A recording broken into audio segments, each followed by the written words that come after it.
Hello students. Today's reading topic is collecting as a hobby for reading Cambridge Book 12 Test 5 Passage 2, and I'm going to start the passage. Okay, in this we are going to do the blanks as well as true false not given. So do carefully.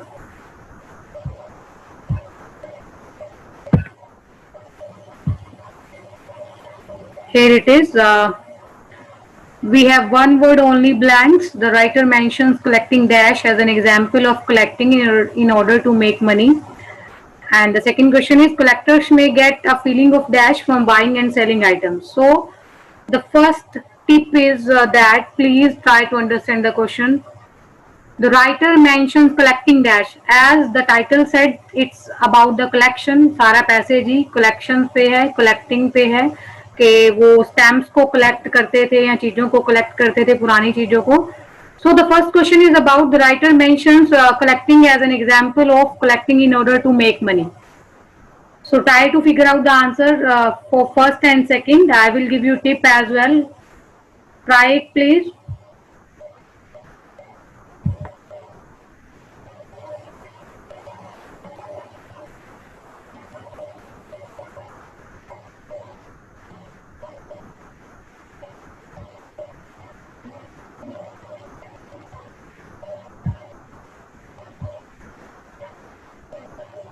Okay, the tip is that in the question we have a word in order to.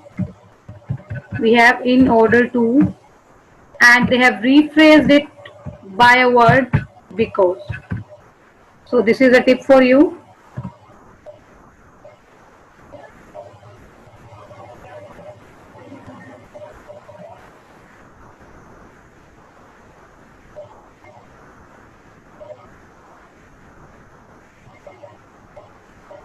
Send me your answer in the chat box fast. I'm waiting for your answers. The writer mentions collecting dash as an example of.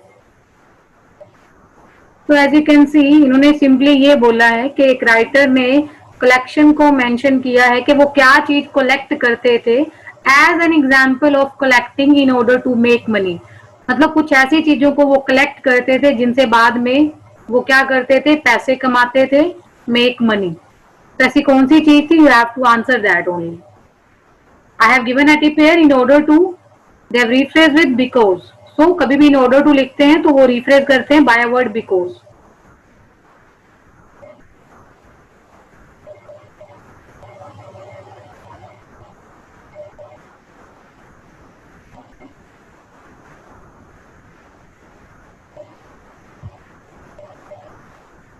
Very good, Kiran.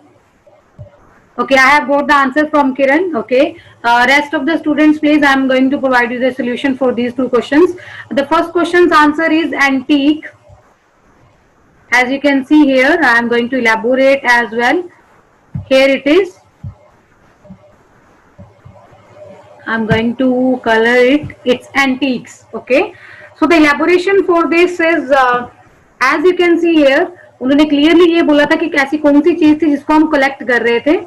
So they mentioned that there are the people who collect because they want to make money. तो ये हमें clear हो गया कि वो पैसा कमाना चाहते थे. But the question is that वो collect क्या कर रहे थे? This could be called an instrumental reason for collecting. That is collecting as a means to end. They will look for, say, antiques that they can buy cheaply and expect to be able to sell at profit. तो उन्होंने बोला है कि उनको क्या रहता था कि उनको ये था कि हम इसको सस्ते में खरीदें और इसको प्रॉफिट पे बेचें. Okay, the most strongest tip for you for this question is, as you can see here, question में उन्होंने लिखा हुआ है as an example of. Example लिखा हुआ है बट शायद कुछ बच्चे कंफ्यूज हो कि ma'am we were looking for the example, but passage में कहीं भी एग्जाम्पल तो लिखा नहीं हुआ. तो लिखा हुआ है बट वो रीफ्रेज्ड है. As you can see here, they have used the word say with the commas. Can you see there? They will look for, say लिखा हुआ है यहाँ पे, उसके बाद कॉमा लिखा हुआ है antiques. So कभी भी रीडिंग में अगर ये वर्ड आता है, say वर्ड आता है, it means they are using it as an example. So this is a rephrasing word for example. तो कहीं पे भी से वर्ड आता है तो ये एग्जाम्पल है. दे विल लुक फॉर, वो किस चीज को ढूंढते थे, देखते थे. फॉर एग्जाम्पल, या फिर यहाँ पे इन्होंने से लिखा हुआ है, वो क्या था, एंटीक्स थे. Hope it's clear.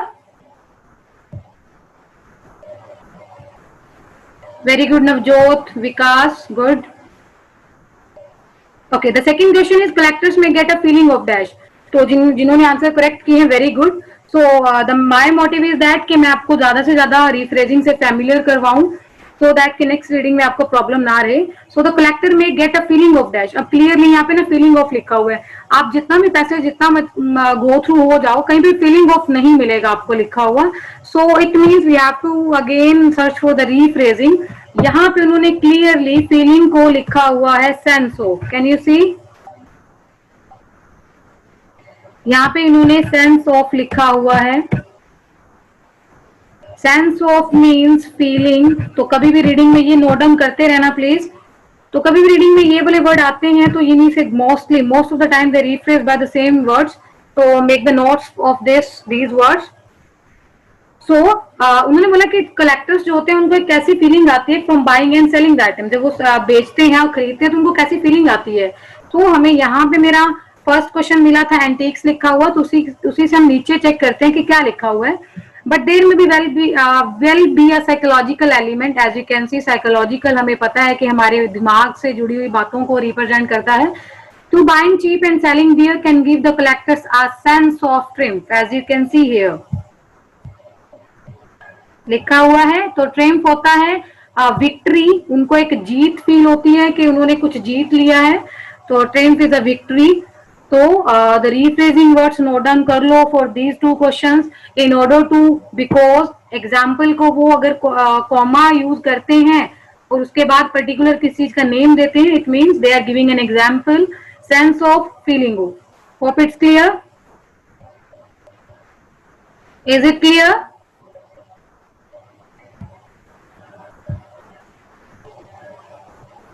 Okay, move further. So let's do the next questions 3, 4, 5. Okay, again one word only. You have to focus on the questions, then do the scanning. As I have done the skimming for you. Skimming हमें करके पहले ही आपको छोटा सा passage दिया हुआ है यहाँ पे. You have to do only the scanning. Do the scanning and find your answer. Try to focus on the questions. अगर किसी क्वेश्चन का मीनिंग नहीं समझ आ रहा है, just message me in the chat box please. Collectors club provide opportunities to share. तो collector जो club था वो प्रोवाइड कर रहा था opportunities to share. What? Check it please.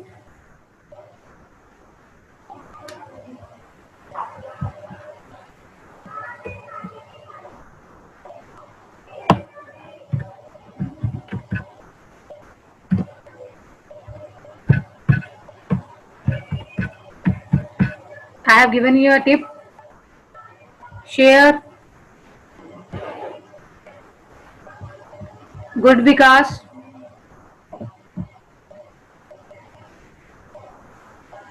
Do the next question. Collectors Club offer dash with people who have similar interest. So I have given the tip for the third question. They have rephrased a word share with exchange. तो वो share क्या कर रहे थे clearly, फटाफट chatting सबको clear हो जाना चाहिए. They were exchanging, I think you all got the answer. That is information.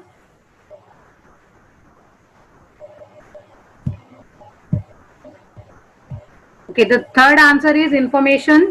Move toward the fourth. Collectors Club offer dash with people who have similar interest. Okay, check करते हैं.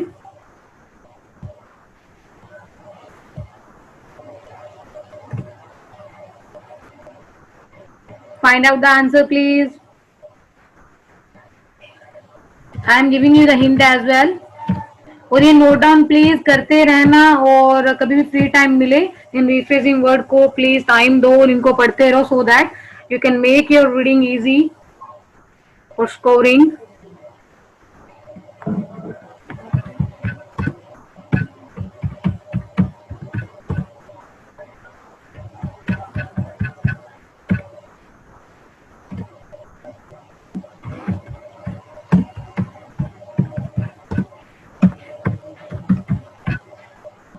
I have given you the hints, two hints for the fourth question. They have rephrased, offer, bring, and have similar interest, like-minded people. Okay.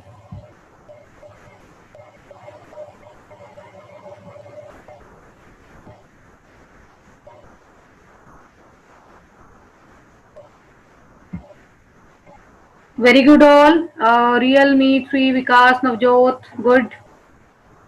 Okay, so as you can see here उन्होंने offer के बारे में लिखा हुआ है और यहाँ पे लिखा हुआ है ब्रिंग, लिखा हुआ है bring them into contact with like minded people. Okay, so the answer is contact. Okay, and they have rephrased the word who have similar interest with like-minded people. Please ये नोट डाउन जरूर करते रहना, notebook अपनी pencil साथ में रख के बैठो और इन वर्ड्स को जरूर नोट डाउन करते रहो please. Okay, the fifth is collecting sometime involves a lifelong for special item. तो यहाँ पे तीन वर्ड हैं, lifelong, collecting sometimes and special item. तो क्या रहता है वो चेक करो फटाफट से.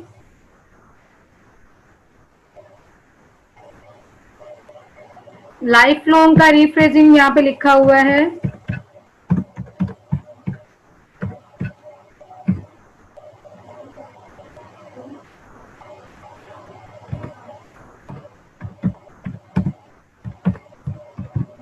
Have you got it? Whole lives. Check it where it is.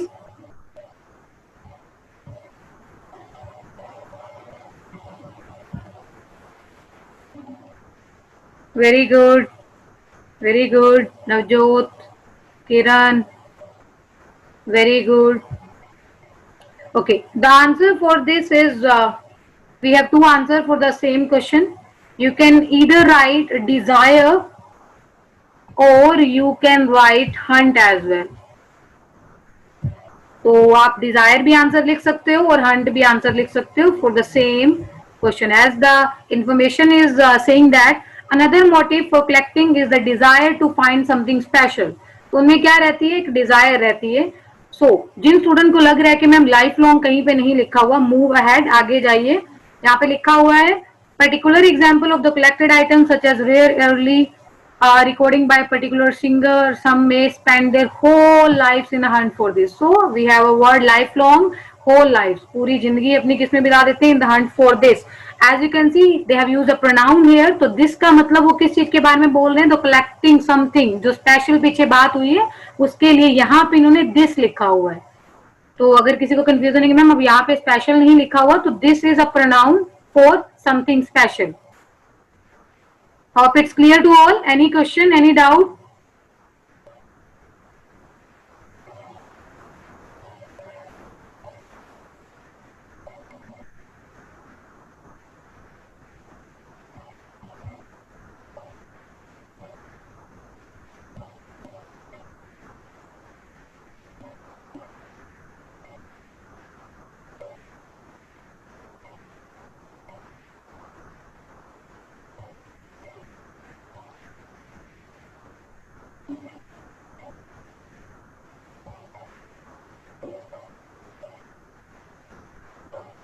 Okay, let's do the next questions.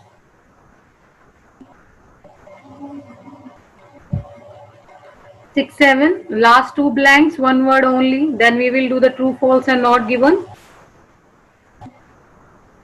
Searching for something particular may prevent people from feeling their life is completely dash. Again, please to score more in reading, try to understand the question. कह रहे हैं कि कुछ special particular ढूंढना may prevent people from feeling their life is completely dash. तो उनको रोकता है कि उनकी लाइफ completely क्या है. तो life check it please.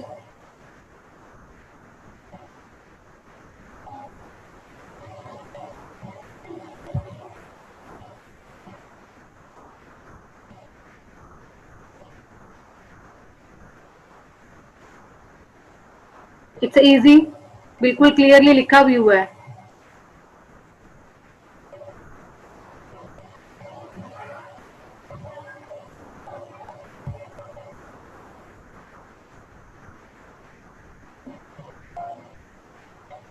One student have replied me otherwise aimless. Please, it's a one word, so you have to write one word only. You can say aimless. And one student have answered me success. Okay, check करते हैं कि what is the answer. So the question was searching for something particular may prevent people from feeling their life is completely dash. कि उनकी life completely क्या है. Psychologically again, मैंने अभी पिछले वाले क्वेश्चन में ही तुम्हें क्लियरली बोला था, वो फील वर्ड के लिए साइकोलॉजिकली इमोशंस होते हैं हमारे, उनके लिए ये साइकोलॉजिकल वर्ड यूज कर सकते हैं. This can give a purpose to a life that otherwise feels aimless. कह रहे हैं कि ये जो होता है कि give a purpose to a life, कि उनकी लाइफ में एक पर्पस रहता है कि उन्हें कुछ कलेक्ट करना है, अदरवाइज फील्स एमलेस, नहीं तो वो क्या फील करते हैं, एमलेस. उसे नेक्स्ट भी लिखा हुआ है, there is a danger though that if the individual is ever lucky enough to find what they are looking for rather than celebrating their success, rather than लिखा हुआ है, सक्सेस को सेलिब्रेट नहीं करते हैं वो, they may feel empty. again the question is about the feeling, कि वो कैसा फील करते हैं. तो फील के साथ I have got the two answers, that is aimless and empty. so the answer is aimless or empty. आप aimless भी आंसर लिख सकते हो, आप एम्पिटी भी आंसर लिख सकते हो. Hope it's clear. Success is not answer because the question is asking that कि वो कैसा फील करते हैं. सक्सेस वो रादर देन लिखा हुआ है, celebrating their success they may feel empty. तो कह रहे हैं, जब ये मैं क्लियरली एक बार दोबारा से स्टार्टिंग से एक्सप्लेन कर रही हूँ, वो कह रहे हैं कि अगर कोई बंदा किसी चीज को कलेक्ट करने के पीछे लगा हुआ है, तो कह रहे हैं जब वो कलेक्ट कर लेते हैं उन चीजों को, वो सक्सेस सेलिब्रेट नहीं करते हैं. इंस्टेड कि वो क्या फील करते हैं कि अब उनके पास कुछ करने को नहीं बचा, वो एम्पटी फील करते हैं कि मैंने जो ढूंढना था वो मेरे को मिल चुका है. एंड उस टाइम पे वो क्या फील करते हैं, एम्पटी फील करते हैं. Hope it's clear.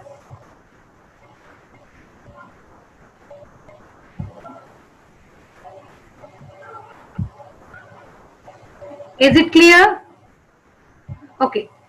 The next question is stamp collecting may be dash because it provides facts about different countries. तो कह रहे हैं कि स्टैम्प कलेक्टिंग में बी या डैश, तो यहाँ पे नाउन आना चाहिए. अगर वर्ब आएगा तो V3 आना चाहिए, बट अगर नाउन आएगा तो नाउन ही एज इट इज रहता है. तो चेक करते हैं कि वो कैसी होनी चाहिए. स्टैम्प कलेक्टिंग में बी डैश. ओके, चेक करते हैं. May be dash. Stamp collecting क्या है? As you can see in the last line, they have mentioned that collecting post stamp, another potential reason for it, or perhaps a result of collecting, is its educational value. So the answer is educational. As they mentioned that collecting is लिखा हुआ ना, is लिखा हुआ clearly. So ये हमें अपने आप ही answer दे देते हैं, बस हमें थोड़ा सा दिमाग लगाना होता है. तो इन्होंने एजुकेशनल आंसर लिखा हुआ है. जैसे हम किसी भी चीज का डेफिनेशन जब देते हैं, तो नॉर्मली हम डेफिनेशन कैसे देते हैं.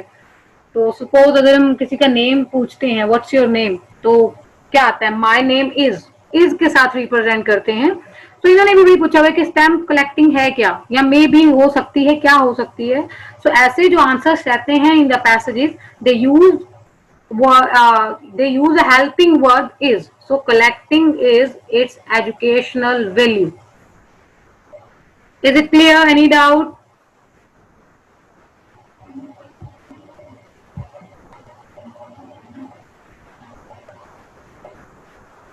Okay, Kiran has asked me a question, ma'am. In final exam, what is correct in both answers? Kiran, what about you talking? किस चीज के बारे में आप बात कर रहे हो? Please message me. किन दो आंसर्स के बारे में बात कर रहे हो?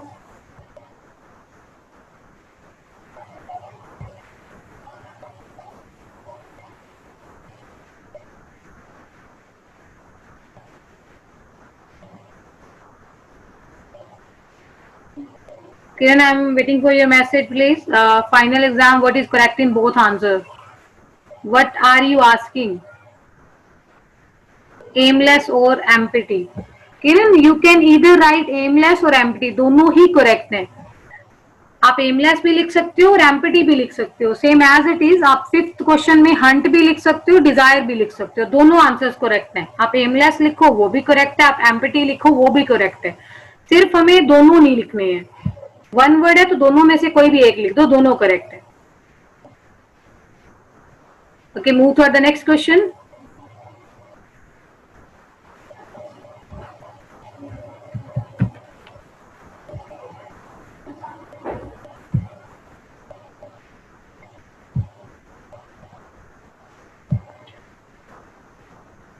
Okay, let's do the true false not given.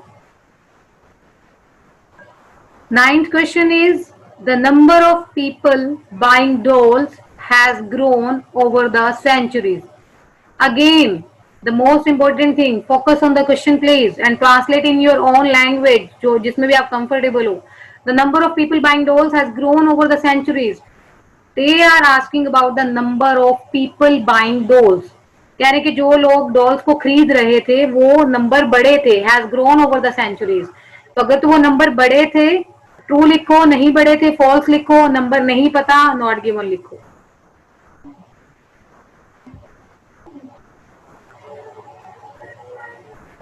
No, Kiran, you cannot use this sign as well. You have to write one word only. It's only, आप एमलेस लिखो या फिर एम्पिटी लिखो, आप ये कोई भी साइन यूज करके नहीं लिख सकते हो.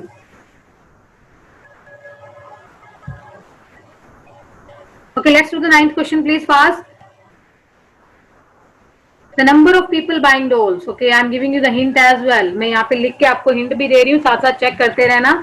आपके जो कीवर्ड रहेंगे for the ninth question that is number of people. मैं कीवर्ड लिख रही हूँ पहले, इनको आपने ढूंढना है पैसेज में. Number of people and the second is doll. These are the keywords. And जो कॉन्ट्राडिक्शन रहेगा वो हैज ग्रोन वर्ब दे रखे हैं, तो अगर वो बड़े थे ट्रू, अगर नहीं बड़े थे फॉल्स, अगर नंबर के बारे में नहीं है then not given. Check it please fast, reply me. Good Vikas. Do the next question Vikas. Okay, I am elaborating the ninth question. The number of people buying dolls has grown over the centuries. क्या तुम्हें कहीं पे मिला कि वो जो number थे लोगों के जो ये डॉल्स को खरीद रहे थे वो बड़े थे? कहीं पे भी तुम्हें न्यूमेरिक डाटा मिला? जहां पे भी नंबर ऑफ पीपल की बात आती है कहीं ना कहीं पे हमें वो न्यूमेरिक डेटा मिलना चाहिए. Numeric data in the sense कि कहीं ना कहीं पे नंबर्स मिलेंगे 1 2 3 4 समथिंग. तो आई डोंट थिंक सो यहाँ पे कहीं पे भी नंबर लिखे हुए हैं. सो नंबर ऑफ पीपल नहीं लिखा हुआ. So our answer is not given for ninth question. अगर कोई डाउट रहेगा so ask me in your chat box please.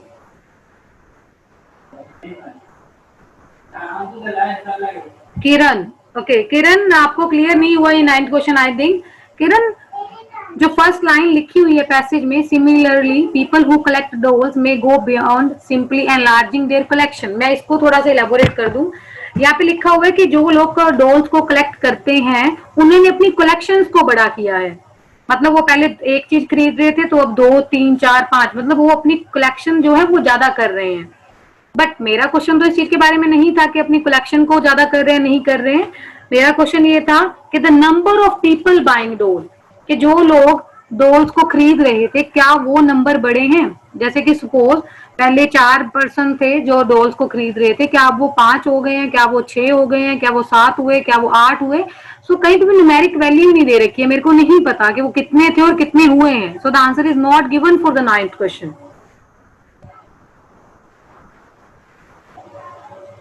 Good Vikas. Okay, 10th question is the 16th century European dolls were normally made of wax and porcelain. Okay, wax के मोम वगैरह से बनाई जाती थी ये in the 16th century. तो अगर तो ये वैक्स से ही बनती थी और then the answer will be true. अगर वो किसी और चीज से बन रही थी, मटेरियल इन्होंने चेंज किया, then the answer will be false. हमें नहीं पता कि किससे बनी थी, then the answer will be not given. तो फटाफट से चेक करते हैं कि ये जब 16th century इजी सा है, कहाँ पे लिखा हुआ है. So the answer for this is not given.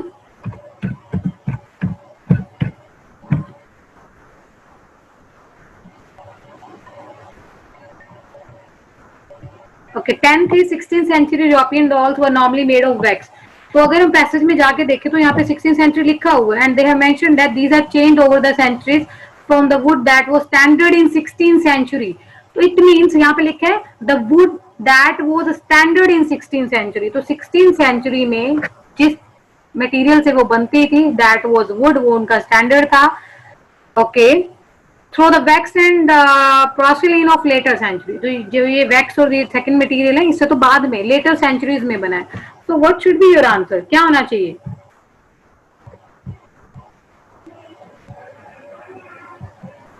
The answer is false.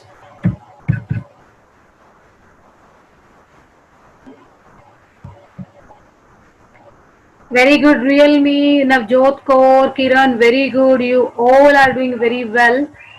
Okay, let's move toward the next questions. Any doubt in these questions?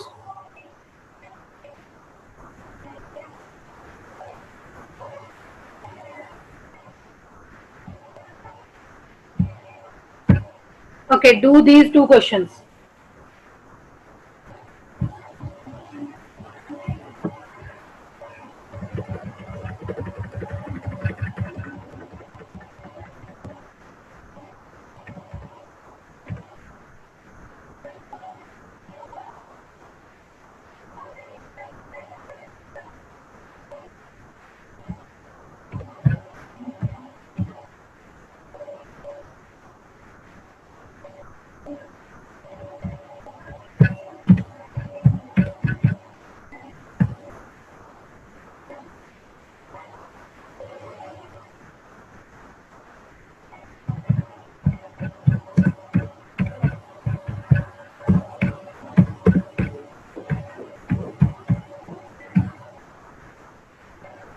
Find the answer. I'm waiting for your answers.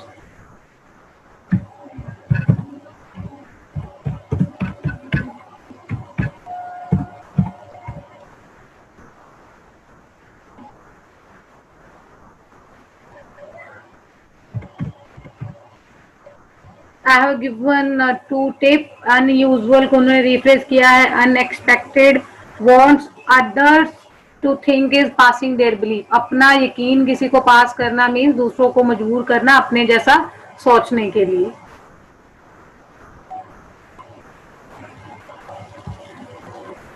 Someone who collects unusual objects may want others to think. Okay.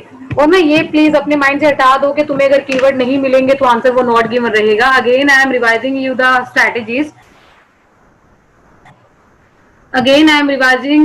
Strategies. कभी भी जो answer not given रहता है उसके सारे keyword, वो ये नहीं है कि सारे कीवर्ड ही ना मिले हमें, ऐसा कुछ नहीं है। इन रीडिंग क्या होता है कि नॉट गिवन के हमें आधे कीवर्ड मिलते हैं और आधे नहीं मिलते हैं, that answer is not given.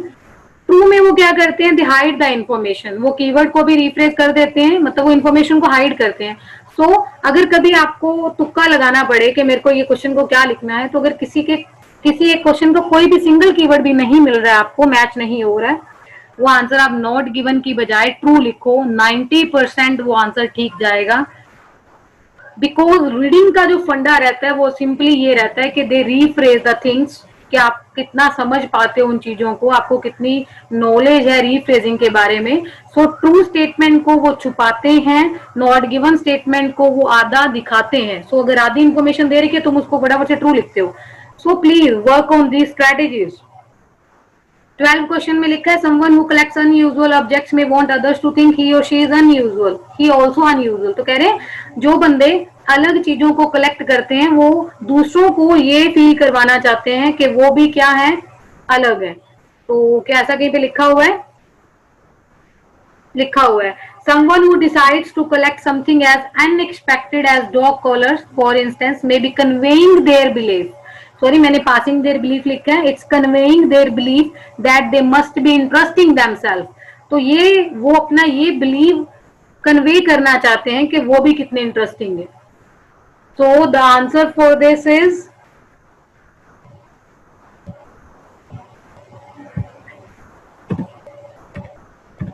True. The answer is true. Let's do the next question please. Collecting gives a feeling that other hobbies are unlikely to inspire। यहाँ पे ना एक वर्ड यूज हुआ है unlikely, मैं इसको थोड़ा सा क्लियर कर दूं। तो यहाँ पे इसका मतलब है कि जो कलेक्टिंग है उनको ऐसी फीलिंग देती है जो दूसरी हॉबीज नहीं देती हैं, आर अनलाइकली टू इंस्पायर, दूसरी उनको इंस्पायर नहीं कर पाती है। तो क्या उन्हें कलेक्शन करना, कलेक्ट चीजों को कलेक्ट करना ऐसी फीलिंग देती है जो बाकी हॉबीज उनको इंस्पायर नहीं कर पाती हैं। तो हमें अभी जहाँ पे लास्ट क्वेश्चन पढ़ा था उसे नेक्स्ट रीड आउट करो and find your answer please.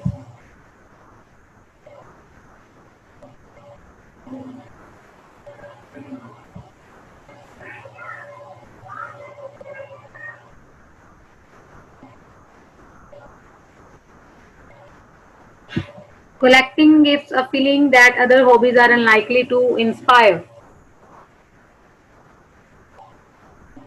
Feeling लिखा हुआ है अगेन, तो मैंने फीलिंग का तुम्हें रिफ्रेशिंग वर्ड अभी करवाया है पीछे ब्लैंक्स में, सेंस। यहाँ पे भी लिखा हुआ है, सेंस ही लिखा हुआ है।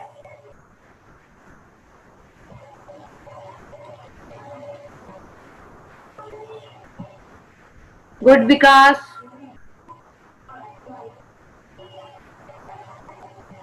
Okay, as you can see here,